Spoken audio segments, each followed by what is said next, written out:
Hi, and welcome to Yoga Foundations. We're going to go through a class and then we're going to do it nice and slow, and I'm going to give lots of instruction as to each pose.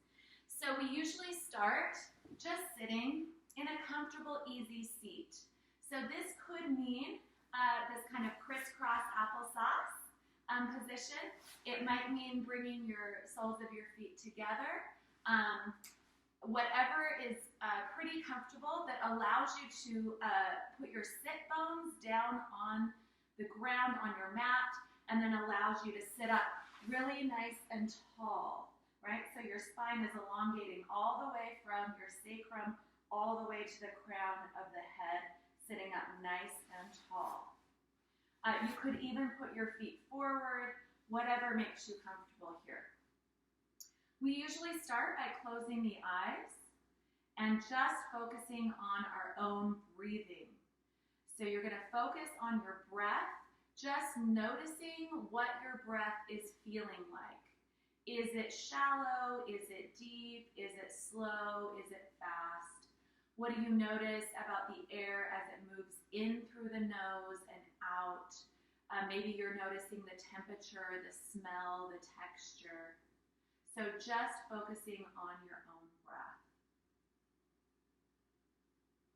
And then we will do some kind of breath work. And breath work is simply adjusting the breath in some way. So you start by noticing where you're at, and then you change it. And so that might mean deepening the inhales and exhales by making them longer, and also breathing a little bit deeper into the lungs. It might mean adjusting the breath so that you're counting it. So today we'll do box breathing, and that is simply inhaling for a count of 4, let's say, pausing for 4, exhaling for 4, and pausing again for 4. So you're making a kind of box with your breath. So we'll start by inhaling, 3, 2, 1, pause, 3, 2, 1, exhaling, 3, 2, 1, pause, 3, 2, 1. Continue, inhale, 2, 1, pause, 3, 2, 1, exhale, 3, 2, 1, pause, 3, 2, 1. And you can continue that kind of breathing. So any kind of breath work that we do at the beginning of class is helping us to relax our nervous system, to focus ourselves on that present moment, and to deepen the breath in some way. And that will get us in touch with our bodies. After this, we'll continue with our eyes closed, continuing to breathe, and then possibly choose some kind of intention for that day of practice. An intention is a word or a group of words that you will use that you want to kind of repeat to yourself as a bit of a mantra. And it will help you to focus your practice on whatever it is that you are trying to do that day. Some days you might need to relax. You might need to breathe. You might want to pause. So you could say that word to yourself, relax, breathe, or pause, or you could use all three, relax, breathe, pause. And you'll continue to repeat that phrase to yourself every time I remind you of an intention, or every time you need it. You might want something more energizing, right? If you need energy that day, then maybe your intention will be to energize, or to enthuse, or to be passionate, right? So I might repeat one of those words, or even a combination of those words. So it might be strength, passion, energy. And I'll repeat that to myself as I go through my practice today. So choose an intention, and work on engaging and using that intention as you go throughout your practice today. We usually start on our hands and knees, and this is to give this a nice foundation. And so you want to spread your hands very wide. You want to press into your pinky and your thumb as you put your hand down on the mat, and that will help you to really engage your hands and all the way up your arm. You want to make sure that your wrist is directly underneath where your shoulder is on both sides. And then you want to look at where your knees are and make sure they're directly underneath your hips and where they are. So you've got this nice, strong, solid foundation. Your toes can be tucked under, and you want to spread those nice and wide. We usually begin with a cat-cow series. And a cow is where you drop your belly towards the mat, you look up with your head, and your hips are up. Then a cat is where you bring the spine up towards the ceiling, dropping the hips and bringing the head down. And we will breathe in, inhaling as we are doing our cow, and we will exhale as we are doing our cat. And so what we're looking for here is really a lot of spine mobility. We're working our neck, we're working all through our back, and we're working all the way down into our hips and pelvis. So we're like pushing that forward as we're doing our cat, and we are pulling it back as we are doing our cow. And we're just working on getting that nice and loose for our practice. Then we will go up into our down dog. So all you have to do from here is lift those knees up off of the mat. And then drop the head in between the elbows. This is the beginning of our down dog.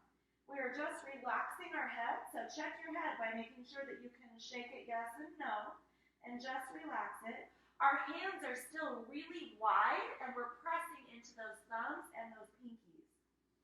Our toes are also spread nice and wide, and they're about hip distance apart, just like they were as we were sitting. In down dog, we are looking for our hips to go up nice and high and our heels to go down towards the ground. And we're making this inverted V, right?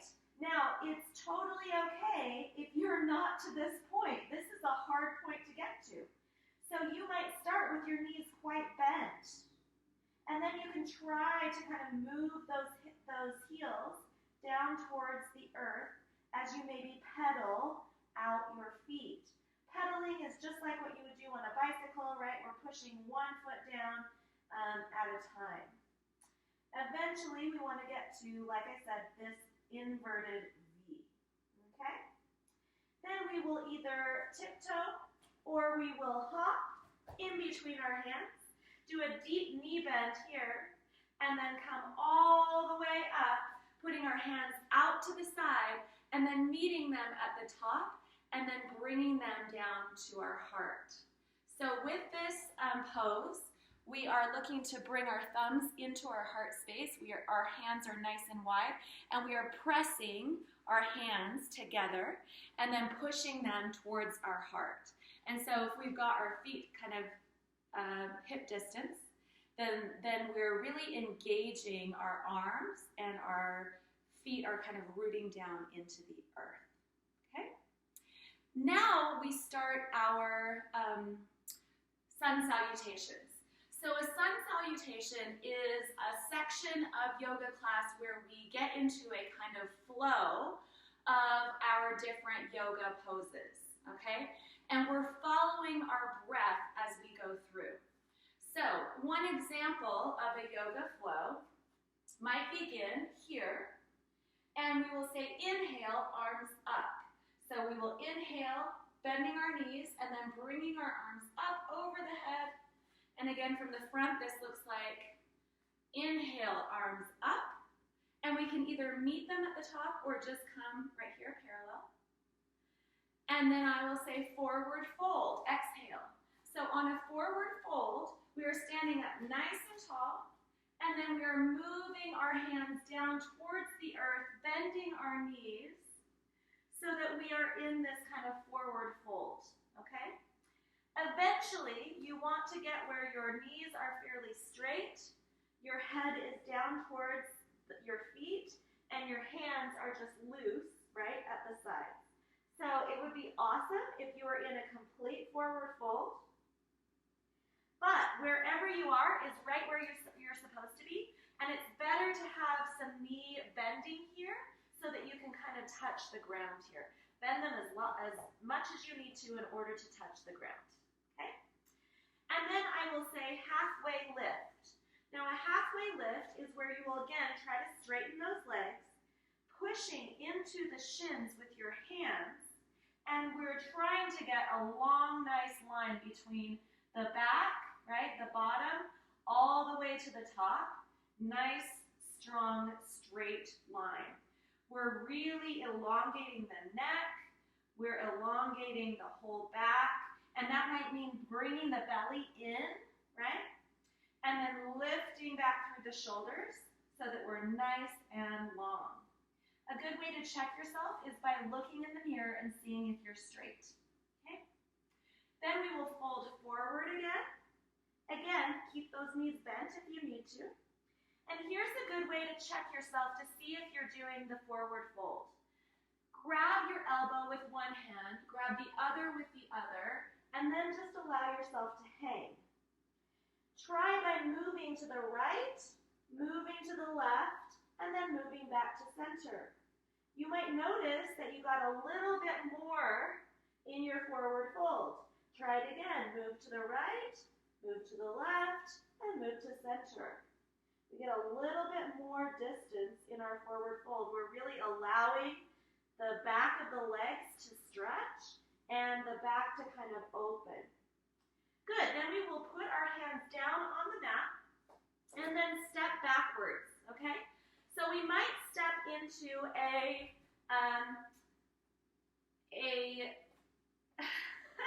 can't think, high lunge, okay? So a high runner's lunge is where your foot in the back is, the heel is up off of the ground, and the foot in the front, the foot is flat on the ground, okay? And we're really opening into kind of like as if we're about getting ready to kind of stretch for a run, okay? Now your runner's lunge can be wherever you need it to be. It could be right up here so that you're pretty high up off the ground and your knee is just barely bent. Wherever you are, you want your knee to be pretty much over your foot. So you don't want to be here, right? And you don't want to be here where your foot is way out in the front. You just want your foot to be right under your knee wherever you are. And it's best to kind of adjust the back foot to the front so that you're kind of straight here, all right? So this high runner's lunge is the beginning of what we call warrior one, okay? So from the front, it's gonna look like this. If I put my feet together, right? You can test yourself. I would still have that kind of hip distance apart. And then I'm gonna reach up with my arms going up into warrior one, okay? We do warrior one with our heel lifted off of the back of the mat, but if you would like to, you can ground down that foot and then come forward. This grounding down of the foot means you're just bringing your heel towards the inside and then placing it down on the mat. And you're perfectly welcome to do that in warrior one if you would like to. I find it's easier, especially for beginning students, to keep that heel up. That way they keep the hips where they're supposed to be. Because if you ground down that heel, then you have to really work on keeping those hips where they need to be for warrior one, okay? So that's warrior one. Then we're gonna go back down, bringing that foot behind us, we are in plank. Now a plank is where our hands again are nice and wide. We're pushing in with our thumbs and our pinkies. Our elbows are towards the back of the mat, so if you were to bend your elbow, it would go towards your feet rather than going out like this, right? Maybe a regular push-up, you would go out, but a chaturanga type push-up, a yoga push-up, you're going to be bringing the elbows in like this, right? In here instead of out here, all right? So we are in a plank. We've got our toes tucked under, and if you would like to, you can go down to your knees here, okay? And then when you do Chaturanga Dandasana, that is the push-up, you're just going to bring those elbows in and bring your nose to the mat. It's nice if you can kind of hold yourself up off of the mat, right? Maybe holding yourself here and continuing to breathe. And what you should be focusing on here is bringing that belly in towards the back and then making sure that your spine is nice and long. Again, a great way to look at this is to see in a mirror, am I straight, right? Is my spine as straight as I can get it? So don't allow yourself to come down. Don't allow yourself to be up too high, right? Then we Chaturanga Dandasana. We come all the way to our bellies. And then we're going to push with our feet. See this push? And then we're going to come up into either a sphinx, which is where your hands are here. Head is up, shoulders are up, right? We've got a nice curve in the back. Or we might even come up to an up dog. And an up dog is where your feet are, you have the tops of your feet pushed into the mat, and then you've got your whole body weight being held up, right? And you don't want to shrug into your shoulders. You don't want to like go too deep into letting your knees come to the mat. You want to stay right up here so that you're in up dog. Usually we go back into down dog, and then we might step forward with that other foot, right? We're going into warrior one on the other side. Again, you're in this high runner's lunge, and then you're bringing your hands up above your head. Notice how your hands are like making a nice line between your spine all the way up. So you want it to be as vertical as you can get it. And again, from the front, right, if I were to step back, it's still kind of a hip distance apart. So you're going to lose your balance if you're trying to put your foot behind, right? That makes it hard. And this will give you a lot more balance, but it kind of moves your hips off. So if you need to be clear out here, you can. It's just better if you're about hip distance right there, okay? So again, this is our high runner's lunge. This is warrior one, okay? Awesome. Then we're going to come back down. Again, going into our plank. Maybe doing a Chaturanga Dandasana. Lifting up into perhaps an up dog. And then flipping our feet and moving back into our down dog. Often we will do a three-legged dog. And a three-legged dog is keeping everything exactly like it is, but just lifting up one foot. You're wanting this foot to be in a straight line with your hands.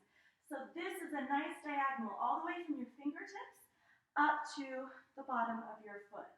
Okay? Then you again bring that in. We start with maybe warrior one. And then we're going to move into warrior two. So warrior two, you have grounded down your heel. You've got your knee over your foot, your heel. And instead of your hands up like this, they're out and to the side, okay? Your front hand, the right hand goes with the right knee, and the back hand, your left hand would go with your left foot, okay? And you're wanting to make this straight, so you don't want it here, you don't want it here, you don't want it here, right? You want it as straight as you can possibly get it. And your gaze is looking out over your front hand. And ideally, you're looking at your middle finger, because that's right in the center, okay? If I'm looking at this from the front, just like this, Okay? And see how my hips are not like turned? They're turned out this time. So if we move from warrior one to warrior two, we've moved our hips from the front to more of a diagonal, okay? So I'll show you that again. Warrior one moves to warrior two. And feel how the hips are more like this direction now. Good. And then if I say cartwheel the hands, what I'm saying is put the front hand down and let the other hand come down to meet it. So we're just kind of doing almost the beginning of a cartwheel, right? Where we're bringing it down. Again, bringing that foot behind us, and maybe we'll do a push-up or a plank or two. And then we'll get back into down dog and bring up the other foot, okay? And what you want to make sure is when we're doing a three-legged dog, we're keeping those hips forward. So if you put your foot down, your hip wouldn't have to move, okay? There are some times where I ask you to open your hips to the side and then bend your knee. If you are doing that, then you want to, right, change your hip direction. So it's going straight up this way. You're looking underneath this underarm, and then you're, bending that leg, okay? But we're going to bring that foot in front of us, stepping up into warrior one, and then opening into warrior two.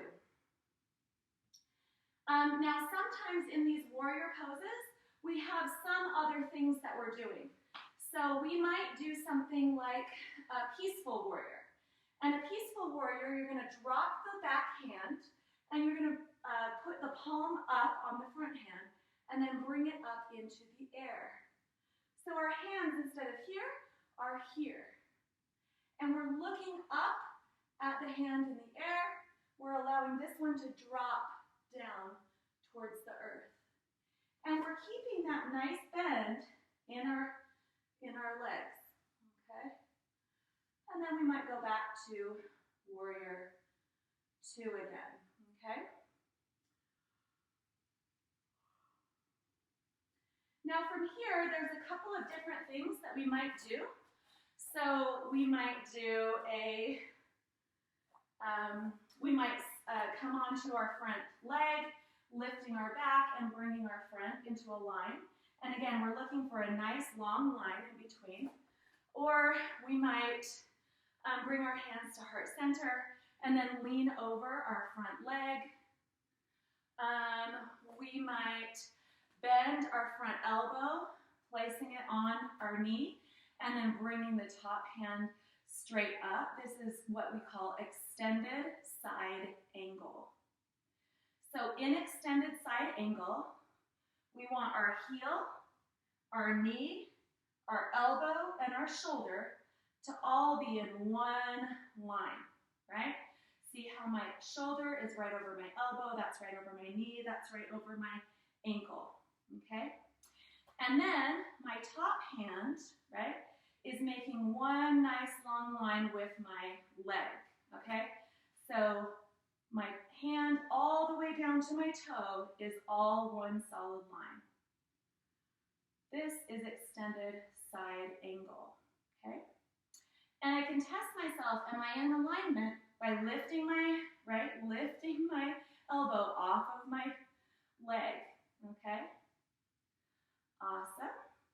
And again, right, we might come back into warrior two, we might do a peaceful warrior, and then we're gonna come back down, right, and come back down maybe to a plank or to a down dog, okay? Let's try it on the other side.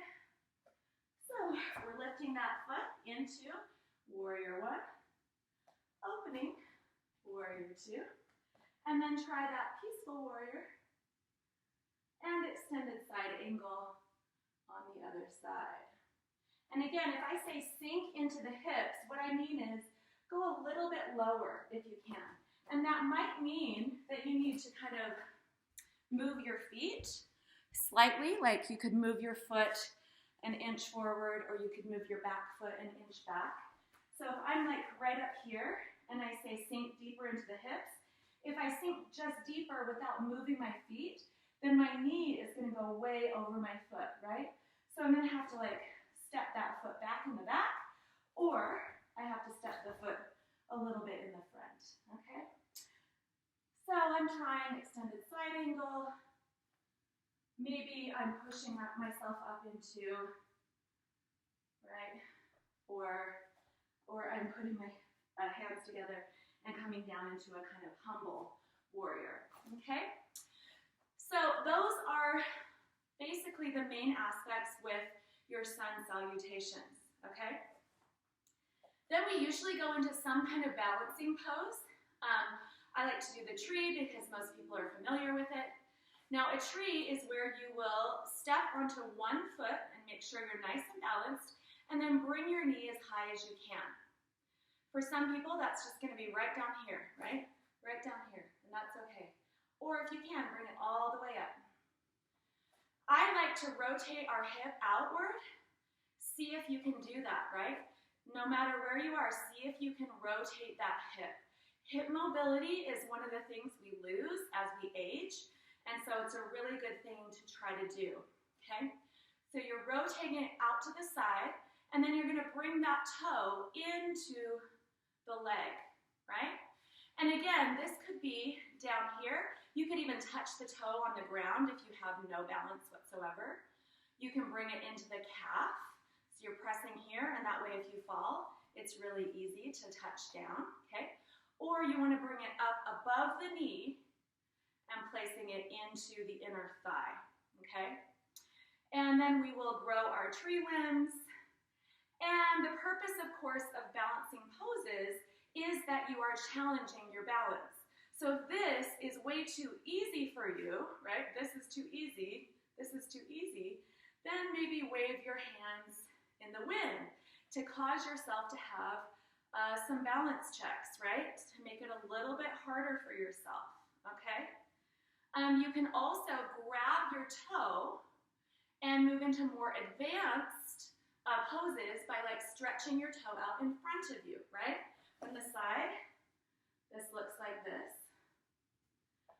You can stretch it out to the side. Woo, I'm having balance issues today. Or you could bring it all the way up, right? Wherever you are, you want to just kind of try to balance, challenge your balance, okay? And then you're going to bring it all the way back. I like to, again, work on our hip mobility before we come back down. Mountain pose is where your feet are about hip width apart, hands are open and out, our palms are forward, and then our shoulders are rolled back. So we're not doing this, we're doing this, kind of pressing our chest outward. And then our hips are nice and forward, okay? This is mountain pose. And you want to make sure that you're rooting in through your feet. So you've got your toe kind of pushing down, you've got your pinky pushing down, you've got your heel pushing down, so you feel really nice and strong in this pose. And then we go ahead and do the other side, right? Bring our knee up, bring it out to the side, bring it in, maybe bring it all the way in to our inner thigh, and then we will grow our tree.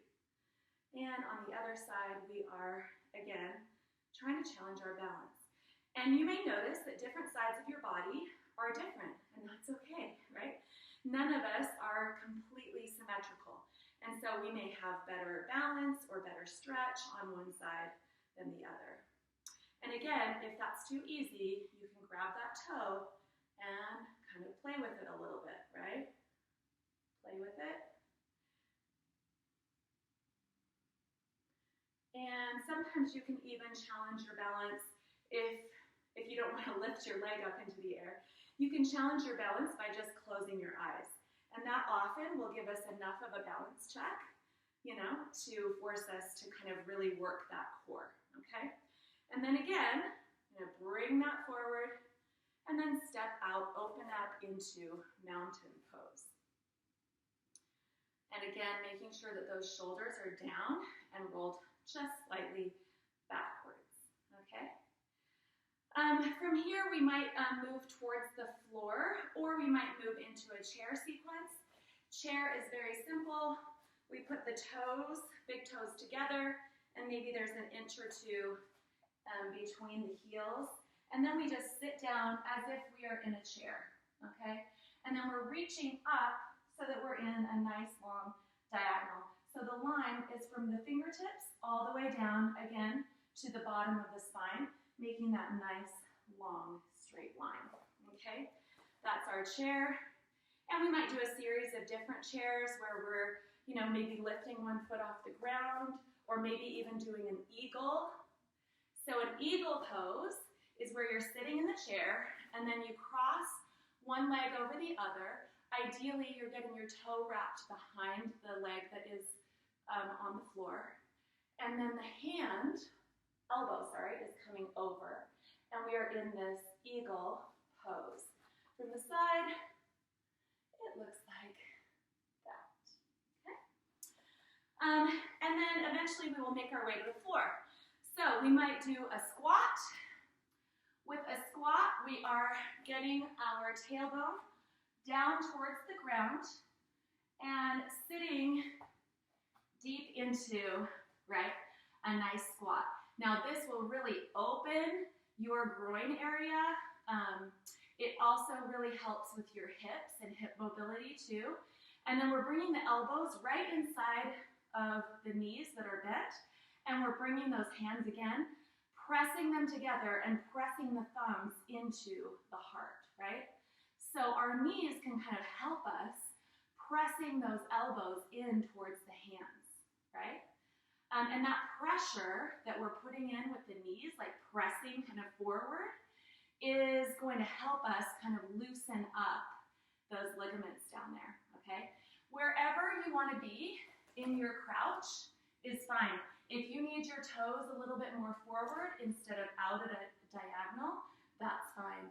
You're trying, of course, to get your heels all the way down to the ground and elbows in here, and then sitting up nice and straight. So from the side, ideally, it would look like that, where you're sitting up nice and tall, neck is elongated, okay? And then usually we will get back onto our backs, okay? So when you're on your back, you want your knees just slightly bent. Again, feet are about hip distance apart, and then you're rolling onto your back so that your spine is nice and long and elongated. So from the front, you're gonna look like you can see right through your knees, okay? And your feet are right here where your knees are. It's all in line. And your shoulders are right there, laying down. It's all in one long line, okay? And so we might go through some different things on the floor. We usually go through some kind of boat series.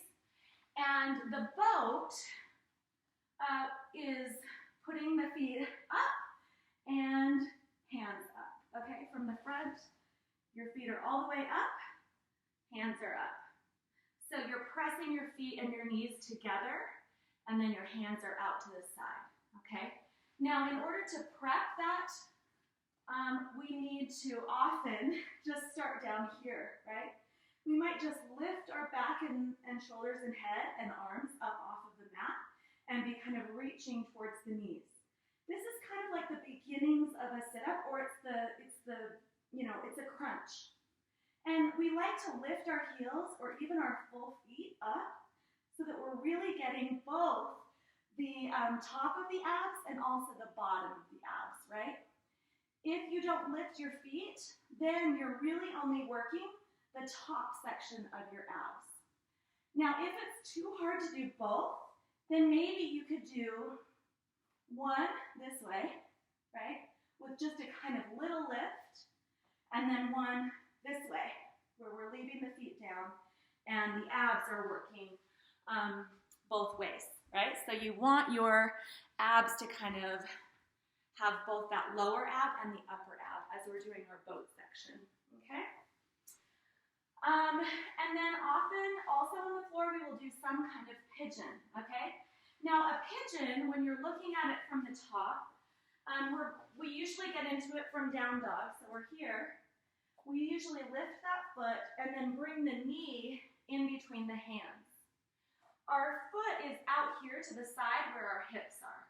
Now, most people have a very hard time doing a pigeon, okay? And so you will probably, as a beginner, need to put something underneath you, like a block or a cushion, so that you can kind of get into this pose a little bit. You can be right way up here and put like a very long 2 blocks underneath your bottom on your right side, and then that will help you to get kind of into this pose, okay? But eventually, over time, what you're wanting is to be able to have your knee down, your foot down, your inner hip on your right side down, and then your knee, front of your knee on your left, and your front of your foot on your left, all the way down on the ground, okay? This is a very hard pose to get into, very hard. So don't feel bad at all if this is a struggle for you. And even people that are quite flexible often will hate this pose.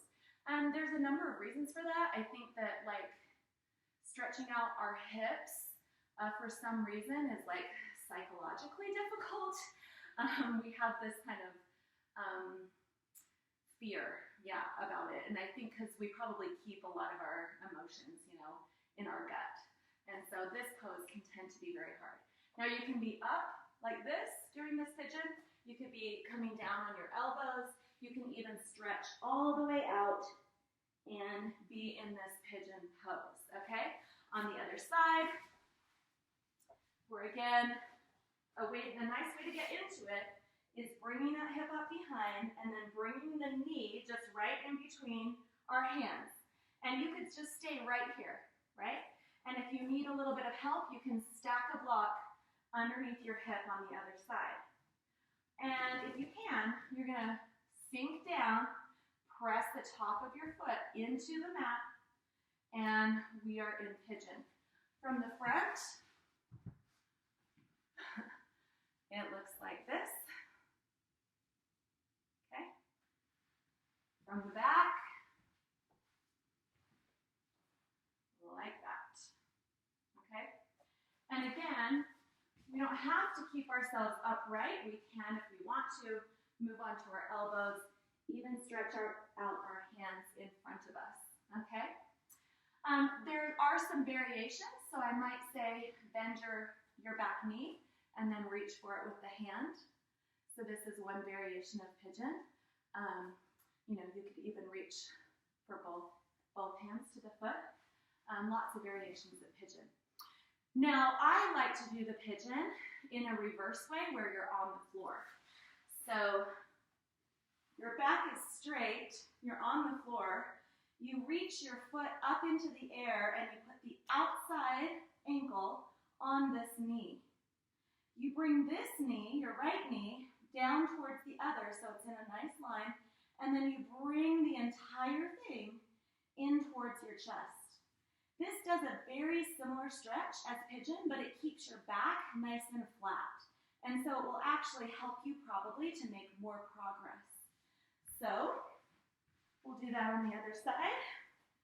Other foot in the air, bringing the outside of it to the front of the knee, bringing that knee so it's in line with the other, and then reaching and bringing it in. So you can pull on the back of the thigh, or your hands can go over the top and pull on the knee. Whatever is kind of easier or more comfortable for you. So from the front, right, foot goes here, and we just bring that in. It kind of looks like a figure 4, an upside down 4, okay? And from this angle, here, and pulling it in here, okay? Or pulling on the thigh. You can reach through that, pull on the thigh, okay? So that's our inverted pigeon. It's basically the same thing as a pigeon, just keeping your back straight. And you don't have to do as much of a split, right, in the groin area, okay? And then sometimes we will do like a Superman. So you'll be on your face And your hands will either be out in front of you and you will lift, or your hands will be behind you and you will lift. Okay? There are different variations of this. So I might have you bend both of your feet, try to grab at your toes, and then lift. Okay? Lots of different variations of that Superman pose. And then there are some back plank poses. So you will have your body straight, and you will bring your elbows underneath your shoulders, bringing your hands underneath the sacrum, and this is mermaid. Okay?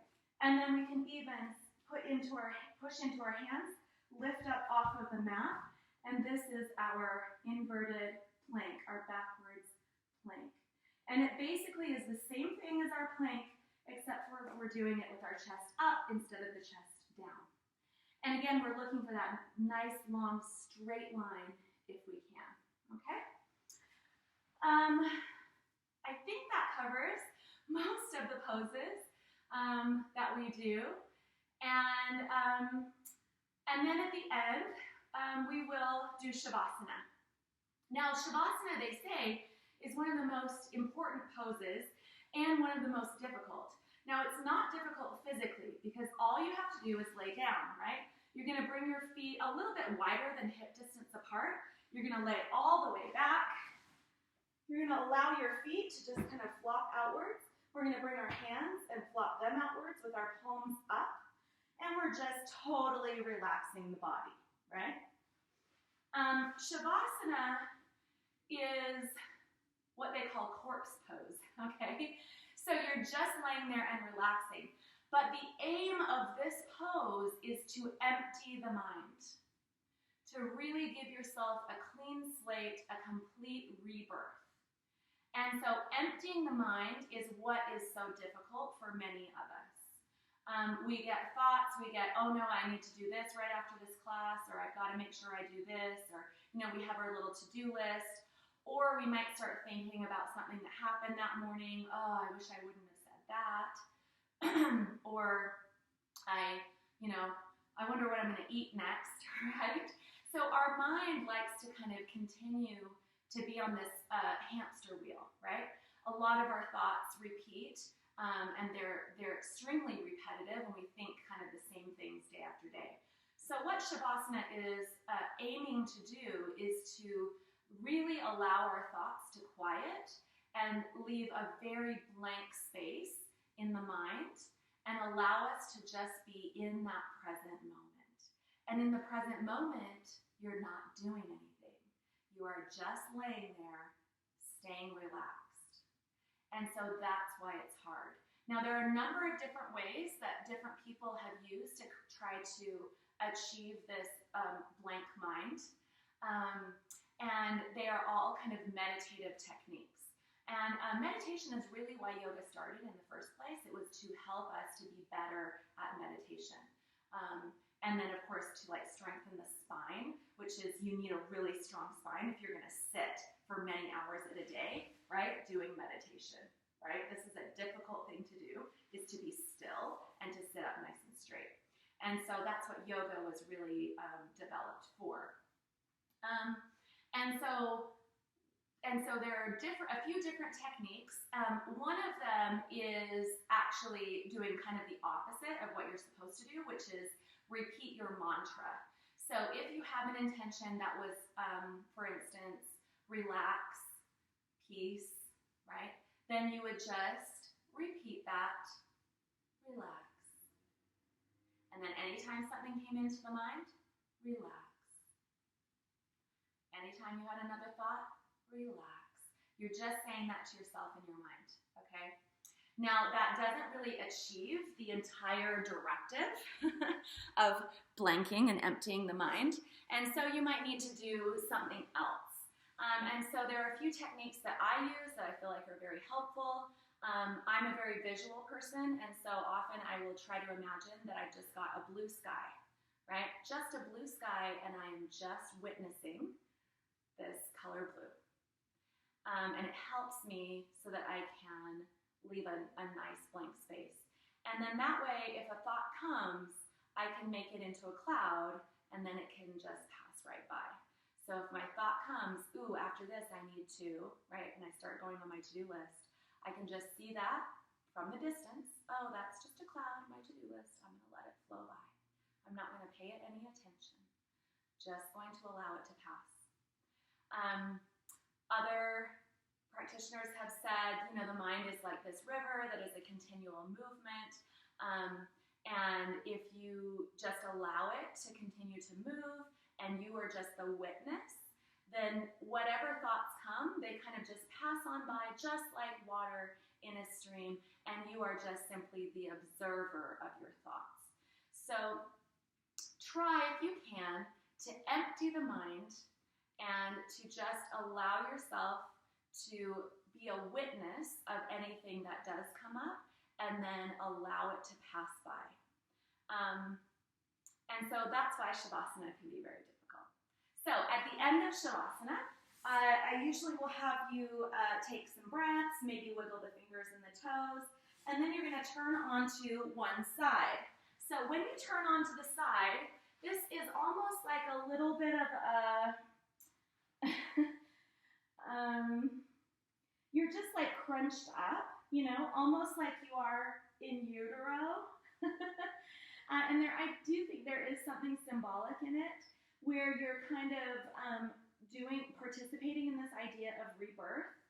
And so here you are, right, on the side, your eyes are still closed, and you're sending yourself some nice awareness thoughts, right? Thank you to my body, thank you for working out, thank you for yoga, thank you for the meditative practice that I had today. And then you'll go ahead and sit up, and you will try to take the same seat that you sat in at the very beginning of class. And you will, again, keeping your eyes closed, come back to maybe that intention that you set, thinking good, positive thoughts. This is where you can start turning your meditative practice into an outward meditation, where may I be happy, may I be at peace, starts to turn to everyone else. May everyone in this room feel happy. May everyone in this room feel at peace. And maybe it even goes larger than that. May everyone in my community feel happy. May everyone in the world feel at peace. And we finish by bringing our hands together, pressing those thumbs into the heart space, and saying the word namaste. Namaste just is sort of loosely translated, the light in me honors the light in you. It is an acknowledgement that we are all one, that we are all part of this wonderful, big, beautiful quilt of humanity, and that each of us are important members of that quilt. So that is the end of our practice. Thank you for practicing with me today, and hope you have a wonderful rest of your day. Namaste.